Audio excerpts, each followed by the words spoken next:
भारत की communist party माओवादी केंद्रीय कमेटी प्रेस विज्ञप्ति दिनांक 15 अगस्त 2025। हथियारबंद संघर्ष को अस्थायी रूप से त्याग कर भारत की उत्पीड़ित जनता की समस्याओं का निराकरण के लिए जन संघर्षों में भाग बनेंगे।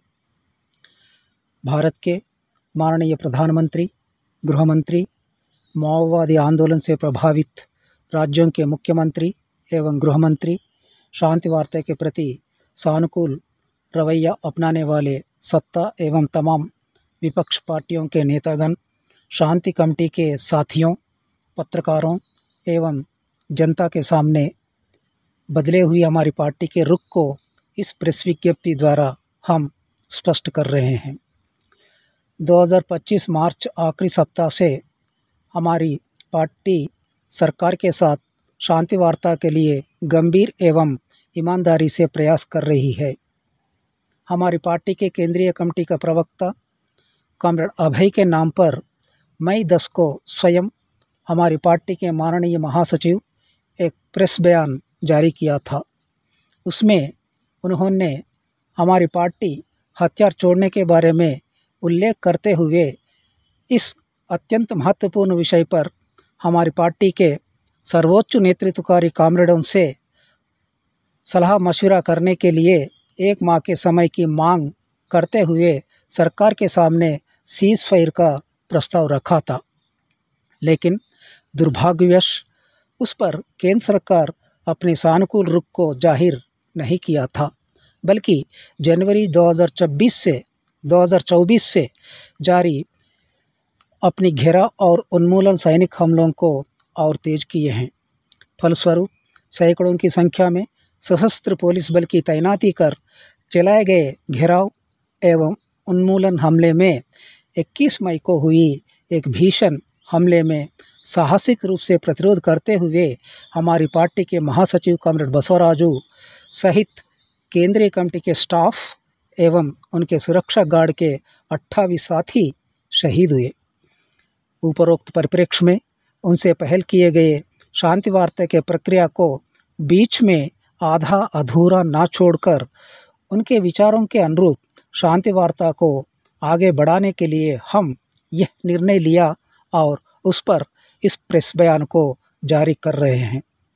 हमारी पार्टी के माननीय महासचिव के पहलकदमी पर शुरू हुई शांति वार्ता के प्रक्रिया को आगे ले जाने के तहत हम ये स्पष्ट कर रहा है कि बदले हुए विश्व एवं देश के परिस्थितियों के अलावा लगातार देश के प्रधानमंत्री, गृहमंत्री से लेकर वरिष्ठ पुलिस अधिकारियों तक हम हथियार छोड़कर मुख्य धारा में शामिल होने के लिए किए जा रहे अनुरोधों के मद्देनज़र हम हथियार छोड़ने के लिए निर्णय लिए हैं। हथियारबंद संघर्ष को अस्थायी रूप से विराम घोषित करने का निर्णय लिए हैं।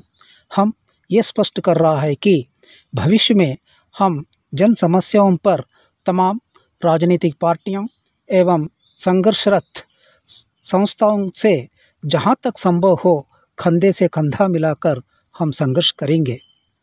इस विषय पर केंद्र के गृहमंत्री या उनसे नियुक्त व्यक्तियों से अथवा प्रतिनिधिमंडल से वार्ता के लिए हम तैयार हैं, लेकिन हमारे इस बदले हुए विचार से पार्टी को अवगत कराना पड़ेगा। यह हमारी दायित्व बनेगी। बाद में इस पर पार्टी के अंदर सहमत जताने वाले या विरोध करने वाले स्पष्ट होकर सहमत जताने वाले साथियों से एक प्रतिनिधिमंडल तैयार कर शांति वार्ता में हम शिरकत करेंगे।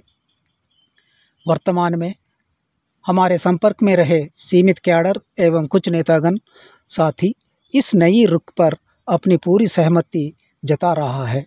इसलिए केंद्र सरकार से हमारी अनुरोध ये है कि समूचे देश भर के अलग अलग राज्यों में काम कर रहे और जेलबंदी साथियों से सलाह मशविरा करने के लिए हमें 1 माह की समय देना है। इस विषय पर प्राथमिक रूप से सरकार के साथ वीडियो कॉल के जरिए विचारों का आदान प्रदान करने के लिए भी हम तैयार हैं।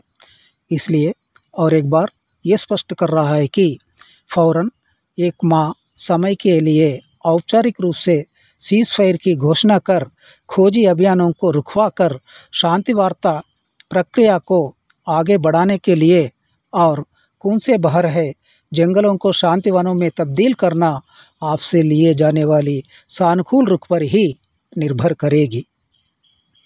हम देश के तमाम मेहनतकश जनता, दलित, आदिवासी, महिला एवं धार्मिक अल्पसंख्यकों और बुद्धिजीवी, मानवाधिकार कार्यकर्ता, शांति कमेटी के मित्रगण, लेखक, कलाकारों से यह अपील कर रहा है कि बदले हुए परिस्थितियों में पार्टी एवं देश के क्रांतिकारी आंदोलन सामना कर रही बहुत बुरी परिस्थितियों में हमसे लिए गए इस निर्णय को समझना है। हम आपसे ये उम्मीद कर रहा है कि तहे दिल से आप इसे समझकर हमें आपका पूर्ण सहयोग देते हुए इस प्रक्रिया को आगे ले जाएंगे। आज हम सब मिलकर हमारी पार्टी पर एवं समूचे देश के तमाम माओवादी आंदोलनरत प्रांतों पर जारी भीषण सैनिक हमलों को सरकार से रुकवाकर खून बह रही जंगलों में शांतिपूर्ण वातावरण को कायम करना है। बदली हुई हमारी रुख पर समूचे देश भर के अलग अलग क्षेत्रों में काम कर रहे पार्टी के नेतृत्व व मित्रगण एवं भारत के क्रांतिकारी आंदोलन के हितैषियों और देश के जनवादी प्रगतिशील ताकतें एवं वामपंथ शक्तियों और संस्थाएं अपने विचारों को कष्ट कर हम तक पहुंचाने से हम तहे दिल से स्वीकार कर उन पर गौर करने के लिए तैयार हैं। नीचे दिए जा रहे ईमेल, फेसबुक को एड्रेस पर आपके विचारों को हम तक पहुंचाइए। लेकिन ये बात हमारी प्रपोज़ल पर सरकार अपनी सहमति जताते हुए सहयोग करने की आश्वासन देने के फ़ौरन बाद से ही हम मेल, फेसबुक देख सकते हैं। हम सरकार से ये भी अनुरोध कर रहा है कि वह अपनी निर्णय को अंतर्जाल से दूर रहने वाले हमारी पार्टी के तमाम कैडरों तक पहुंचाने के लिए आकाशवाणी एवं दूरदर्शन के माध्यम से ज़रूर प्रसार करवाइए। विशेष सूचना: 1. हमारी पार्टी के जो भी साथी सरकार से दिए गए समय सीमा के अंदर यदि अपनी अनमोल विचारों को हम तक पहुंचाने में असमर्थ रहने से आप चिंता मत कीजिए। वार्ता प्रक्रिया के दौरान भी आप आपका विचार भेज सकते हैं। 2. देश के अलग अलग जेल में बंदी साथी भी जेल अधिकारियों के अनुमति से आपके विचारों को कृपया भेजिए। 3.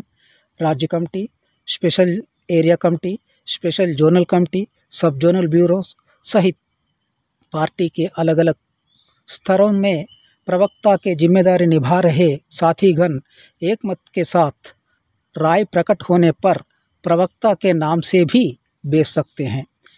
क्रांतिकारी अभिवादन के साथ अभय, प्रवक्ता, केंद्रीय कमेटी, भारत की कम्युनिस्ट पार्टी माओवादी।